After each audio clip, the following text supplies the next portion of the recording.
श्री गणेशाय नमः। श्री सरस्वते नमः। श्री गुरुभ्यो नमः। जगद्गुरु नरेंद्राचार्य महाराज की जय। सद्गुरु काड़ सिद्धेश्वर महाराज की जय। संत शिरोमणि गजानन महाराज की जय। आद्य जगद्गुरु रामानंदाचार्य महाराज की जय। सिया वल्लभ रामचंद्र की जय। गुरुर्ब्रह्मा गुरुर्विष्णु गुरुर्देवो महेश्वरा गुरुर्साक्षात् परब्रह्म तस्मै श्री गुरवे नमः।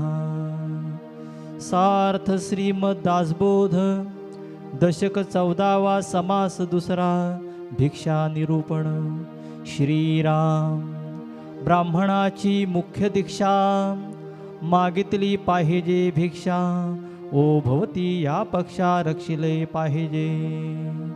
भिक्षा मागून जो जेविला तो निराहारी बोलिला प्रतिग्रहा वेगळा झाला भिक्षा मागता। संता संत जे जन तेथे कोरान मागोन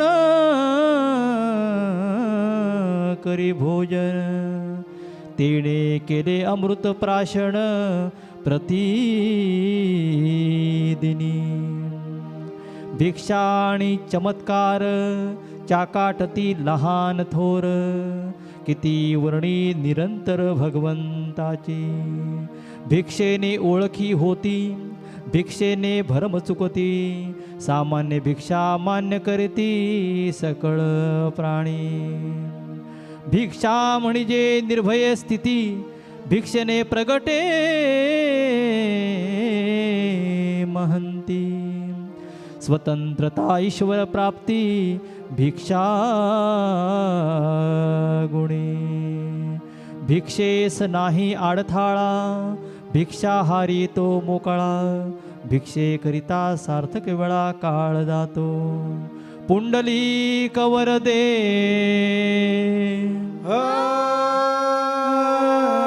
हरी विठ्ठल। श्री ज्ञानदेव तुकाराम पंढरीनाथ महाराज की जय। जगद्गुरु नरेंद्राचार्य महाराज की जय। परम श्रद्धेय जगतगुरु स्वामी नरेंद्राचार्य जी महाराज के चरणों में साष्टांग नमन और सत्संग में उपस्थित सभी गुरु भक्तों को मेरा सांप्रदायिक श्री गुरुदेव। पिछले सप्ताह में हमने समर्थ द्वारा रचित दासबोध के 14वें दशक में पदार्पण किया और उसका जो पहला समास था निष्प्रियता के लक्षण उसके बारे में सुना। हमारे जगत गुरु श्री ने बताया कि निष्प्रियता का सबसे बड़ा लक्षण है कि उसके अंदर अहंकार नहीं होता है। वह जो कुछ भी करता है वह परमात्मा को अर्पित करता है। पिछले सप्ताह में जो 14वें दशक में हमने पदार्पण किया उसका शीर्षक था अखंड ध्यान नाम। जो 14वें दशक में जितने भी 10 समास समर्थ ने लिखे हैं उन 10 समासों में समर्थ ने ऐसी क्रियाओं का वर्णन एक एक समास के रूप में किया है जिसके द्वारा उस परमात्मा का अखंड सुमिरण अखंड ध्यान हो सके। और उसमें भिक्षा एक बहुत ही महत्वपूर्ण क्रिया या साधन है उस परमात्मा को अखंड सुमिरण करने का, उनका ध्यान करने का, जो कि आज का विषय है। और एक दूसरी बात ये कि आज भिक्षा निरूपण के इस समास के माध्यम से हम सबके दिमाग में मन में जो भिक्षा शब्द को लेके एक धारणा बनी हुई है वो धारणा आज बदल जाएगी। इसलिए आप लोग आज बहुत ही एकाग्र होकर, बहुत ही ध्यान से इस विषय को सुनिए। जब भी हम भिक्षा शब्द को सुनते हैं तो हमारे मस्तिष्क में एक चित्र उभर कर आता है। रेलवे स्टेशन पर, मंदिर पर, सिग्नल पर भीख मांगते हुए लोगों का। हम समझते हैं कि भिक्षा का अर्थ है भीख मांगना। जो अपने जीवन में कुछ नहीं कर सकता वह भीख मांगता है। लेकिन याद रखिए, यहाँ पर जो समर्थ, जिस भिक्षुक और जिस भिक्षा की बात कर रहे हैं वह भिक्षा नहीं है, वह भीख नहीं है।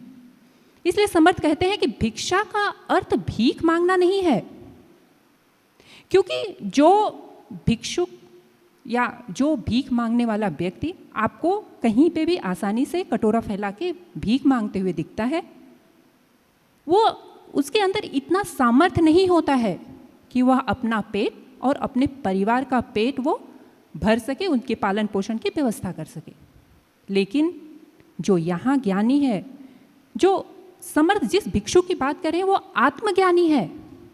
उसके अंदर इतना सामर्थ्य है कि वह अपना और अपने परिवार का पालन पोषण कर सकता है।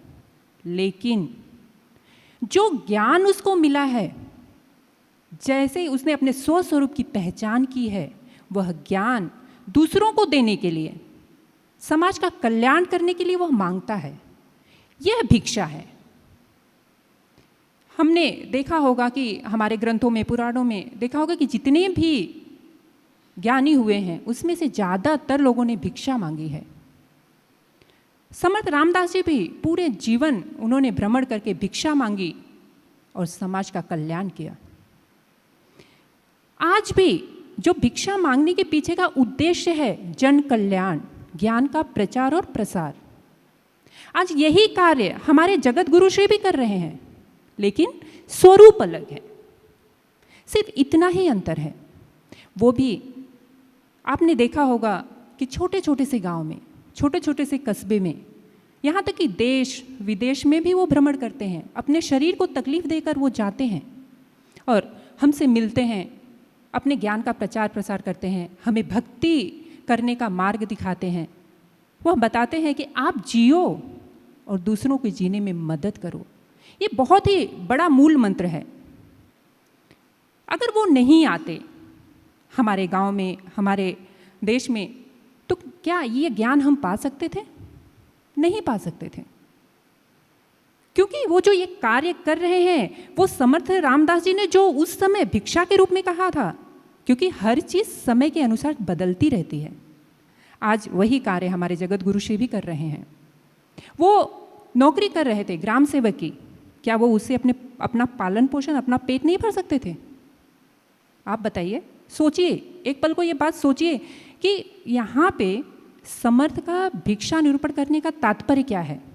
ऑलमोस्ट हम 150 दशक निकल चुके हैं, 200 दशक का ये पूरा दासबोध है। अब यहाँ पे ये छोटी चीज़ों, इसके लिए कोई महत्व नहीं है, क्योंकि अब हम ग्रेजुएट होने जा रहे हैं। तो यहाँ पे समर्थ यही समझाना चाहते हैं कि जो ज्ञानी पुरुष है वो भिक्षा इसलिए मांगता है, इस उद्देश्य से मांगता है ताकि लोगों का कल्याण हो, न कि वो अपना पेट भर सके। वो ज्ञान के प्रचार प्रसार पे मुझे एक दृष्टांत याद आ रहा है।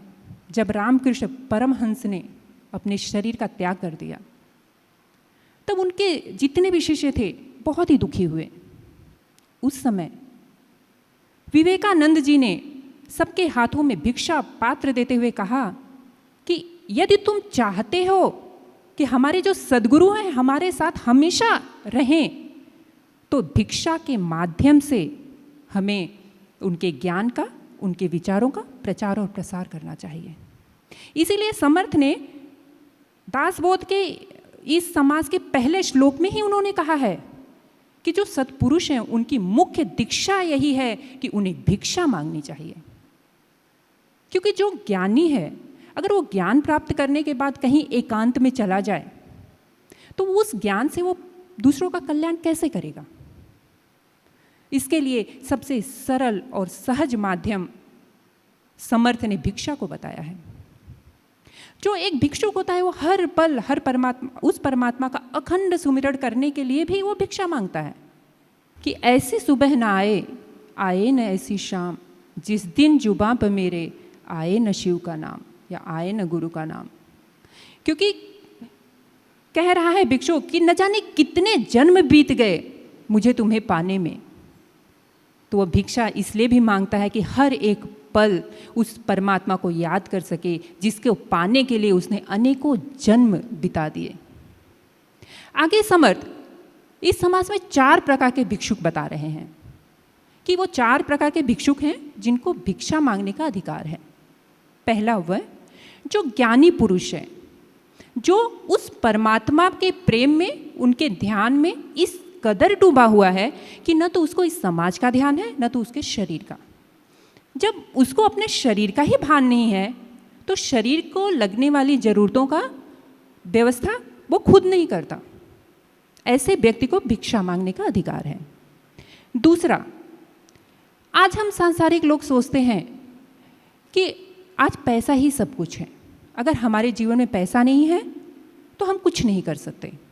लेकिन जो ज्ञानी पुरुष है, जिसको इस संसार से कुछ भी लेना देना नहीं है, वह यह सोचता है कि जाके विधि राखे राम ताही विधि रहियो। अर्थात जिस परमात्मा ने मुझे यह नर तन दिया है, यह जो शरीर दिया है, वही मेरा पालन पोषण करेगा। मैं इस अनमोल जीवन को इस सांसारिक वस्तुओं को एकत्र करने में क्यों बर्बाद करूं? तो ऐसे लोगों को समर्थ कहते हैं कि भिक्षा मांगने का अधिकार है। तीसरा, वह भिक्षुक जो कि कोई न कोई ज्ञान प्राप्त कर रहा है या ग्रंथ का या कोई न कोई ऐसी शिक्षा ले रहा है जिससे वह समाज का कल्याण कर सके, उसको भिक्षा मांगने का अधिकार है या वह भिक्षा मांग सकता है। चौथा, वह जो समाज कल्याण में ही लगा हुआ है, उसको अपने लिए बिल्कुल समय नहीं है, वह व्यक्ति भिक्षा मांग सकता है। समर्थ यहाँ 4 प्रकार के भिक्षुक बता रहे हैं और इन 4 प्रकार के भिक्षुकों को भिक्षा देने से, दान देने से हमारा पुण्य कर्म बढ़ता है। हमारे द्वारा भी, हम सांसारिक लोगों के द्वारा भी पुण्य कर्म हो, इसलिए भी वो ज्ञानी भिक्षा मांगता है। इसीलिए समर्थ ने कहा कि किसी एक घर से बार बार भिक्षा नहीं मांगनी चाहिए, देश विदेश में भ्रमण करके भिक्षा मांगनी चाहिए और नहीं धन का संग्रह करना चाहिए। क्योंकि किसी एक घर से अगर हमने भिक्षा मांगी तो किसी एक घर का, एक परिवार का ही कल्याण होगा। और या ऐसा भी हो सकता है कि उसके प्रति हमारी आसक्ति बढ़ जाए। तो इसलिए समर्थ बोलते हैं कि आपको जगह जगह घूम घूम कर भिक्षा मांगनी चाहिए ताकि वो ज्ञान का प्रचार और प्रसार हो सके। हमारे संप्रदाय में भी हमने सुना होगा कि हमें लोगों के पास जाने के लिए मावली का प्रचार प्रसार स्वामी जी का करने के लिए और कुछ उसके बदले कुछ अन्न, जरूरत नहीं है अन्न की या किसी चीज़ की, लेकिन उसके पीछे का मकसद क्या है? हमारे जगत गुरु श्री का वो ज्ञान कि जो उन्होंने ज्ञान दिया है वो दूसरों को दो। वो हमारे जगत गुरु श्री के पास उन लोगों को लेके आओ जो सुख और समाधान हमको उनके शरण में मिला है, वह भी हम उसको दे सकें। क्योंकि यही तो मतलब है ना कि आप जियो, दूसरों को जीने में मदद करो। ऐसा नहीं है कि कोई तकलीफ में तो उसको सारा अपना धन, अपना सब कुछ उठा के दे दो। नहीं, जो समाधान, जो सुख हमें हमारे जगत गुरु श्री की वजह से हमारे जीवन में आया है वो दूसरों को मिले। समर्थ ने इस समास के 12वें श्लोक में भिक्षा की तुलना कामधेनु से की है। कामधेनु जो हमारी हर इच्छाओं को पूर्ण कर सकती है।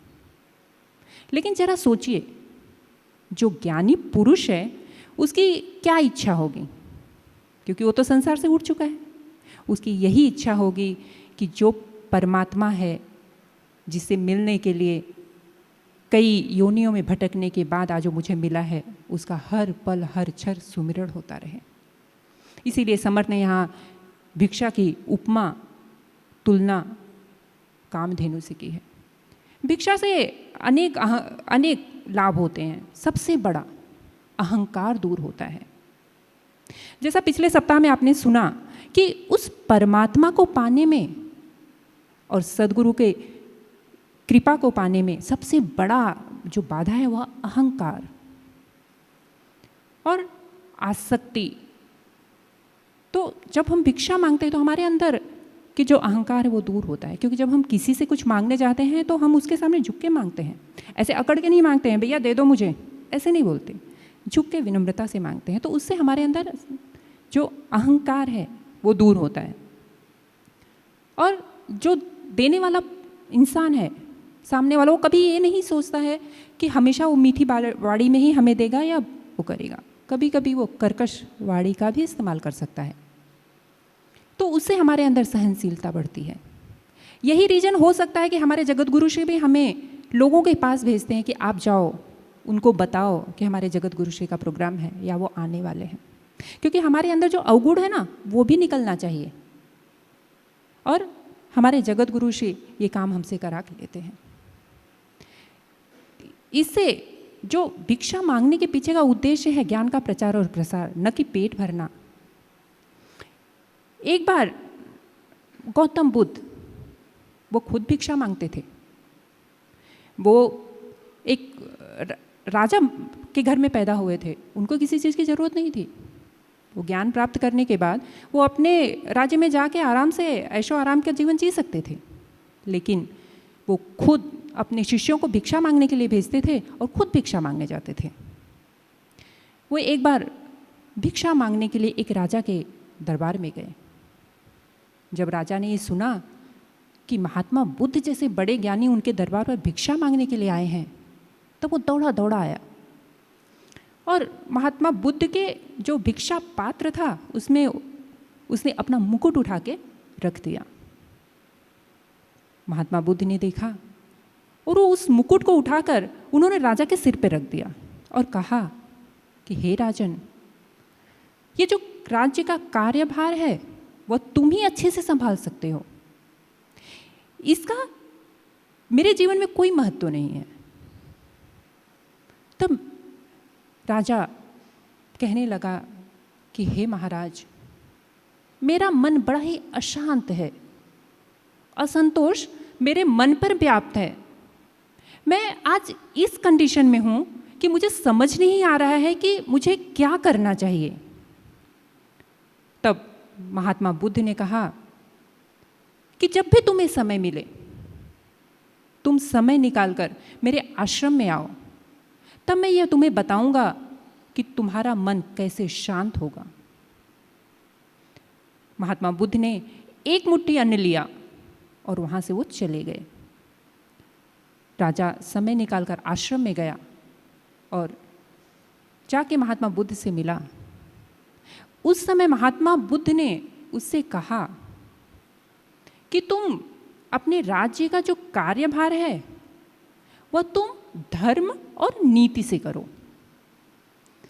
जब तुम धर्म से कार्य करोगे तब तुम्हारे हाथ से कोई भी पाप कर्म नहीं होगा, और जब पाप कर्म नहीं होगा तो मन अपने आप शांत होगा। क्योंकि गुरु भक्तों याद रखिए, हम समाज में सबसे छिपा के कोई भी पाप कर्म कर लें, लेकिन अपनी अंतरात्मा से कभी हम छिपा नहीं सकते। आप सोचिए, जब हम कोई भी गलत कार्य करके आते हैं, किसी को तकलीफ देकर आते हैं, और जब हम एकांत में बैठे होते हैं तो हमारी खुद के अंदर से एक आवाज़ हमें कोसती है, उससे हम भाग नहीं सकते। और यही कारण है कि हमारा मन अशांत रहता है। उन्होंने कहा कि अपने राज्य का हर एक कार्य धर्म और नीति के अनुसार करो और तुम्हारा मन अपने आप शांत होने लगेगा। और जब मन शांत होने लगेगा तो धीरे धीरे आदमी को समझने लगेगा कि सत्य क्या है, उसकी भक्ति में रुचि बढ़ जाएगी। वह राजा आया और जैसा महात्मा बुद्ध ने कहा था उसके हिसाब से उसने कार्य करना शुरू किया और धीरे धीरे उसका मन शांत होने लगा। कहने का तात्पर्य यह है भिक्षा का प्रभाव। समर्थ रामदास स्वामी जी ने ये समाज में हमें भिक्षा समाज देकर क्या सिखाया है। समर्थ रामदास स्वामी जी कहते हैं कि भिक्षा कौन कौन मांग सकते, उसके बारे में ये दीदी ने अभी आपको विस्तृत स्वरूप में बताया। 4 प्रकार से भिक्षा मांगने वाले जो लोग हैं, महंत है, उनके बारे में बताया। हम ये विषय को हाथ नहीं लगाएंगे, हम जरा अलग ढंग से आपको बताएंगे। देखिए, ये महंतों को यह अधिकार दिया है, जो संत हो गए, जो निर्विकार हो गए, जो निरीक्ष हो गए, जो निष्प्रह हो गए, उनको वो अधिकार दिया है भिक्षा मांगने का। हम हमारे गुरु के पास गए कि गुरु भी हमें भिक्षा मांगने के लिए भेजते हैं। अपने संप्रदाय में तो माधुकरी मांगी जाती है, उसका कारण क्या है? ये माधुकरी मांगकर लाइए, भिक्षा अन्न मांगकर लाइए, ये हम किसके लिए बताते? हमें आना चाहिए। हमारा तो संसार, पूरा विश्व मेरा संसार है, खुद का संसार ही नहीं है, पूरे विश्व ये मेरा संसार, ऐसे हम समझते हैं। तो आपको माधुकरी मांगने के लिए क्यों भेजते हैं? इसलिए भेजते हैं कि हमारे में जो छुपा हुआ अहंकार जो है, वो अहंकार का त्याग होना चाहिए। कभी भी हम भिक्षा मांगने के लिए कोई आदमी के पास गए और वो जोर से बोलने लगे, ए भिक्षा दे दो, तो कोई नहीं देगा। भिक्षा मांगने का है तो विनम्र होना चाहिए। मछली को पानी पीने का है तो उनको उल्टा होना चाहिए, उनका कल्ला उन्होंने खोलना चाहिए, तो पेट में उनके पानी जाएगा, मुंह में पानी जाएगा। मछली पानी में रहती है लेकिन हर बार पानी पीती है, ऐसे आपके मन में हो तो मर जाएगी ना। पानी पीकर उनका पेट भरकर फूट जाएगा, टूट जाएगा। उनको पानी की जब प्यास लगती है तब उनको उल्टा होना पड़ता है। वैसे ही है, हमें आत्माराम का ज्ञान होना चाहिए, तो हमारे में लीनता आना चाहिए, हमारे में विनम्रता आना चाहिए। जब तक हमारे में ये लीनता विनम्रता आती नहीं है, तब तक हमारा जो अहंकार है कभी भी छोड़ेंगे नहीं। हमारे में एक भ्रम नाम की चीज़ है, वो जाएगी नहीं। इसलिए माधुकरी मांगने के लिए हम हमारे चेले को, आप लोगों को भेजते हैं। कोई लोगों को शर्म आते हैं, वो माधुकरी मांगते नहीं। मैं अभियोक्ता है, मैं डॉक्टर हूँ, मैं इंजीनियर हूँ, मैं बड़े घर का हूँ, ऐसे जिनको लगता है वो माधुकरी मांगने के लिए जाता ही नहीं है।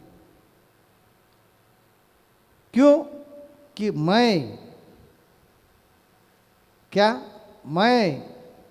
डॉक्टर है, मैं इंजीनियर है।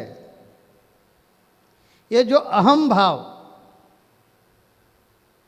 हमारे में है, इसी कारण हमें स्वस्वरूप का ज्ञान नहीं होता है।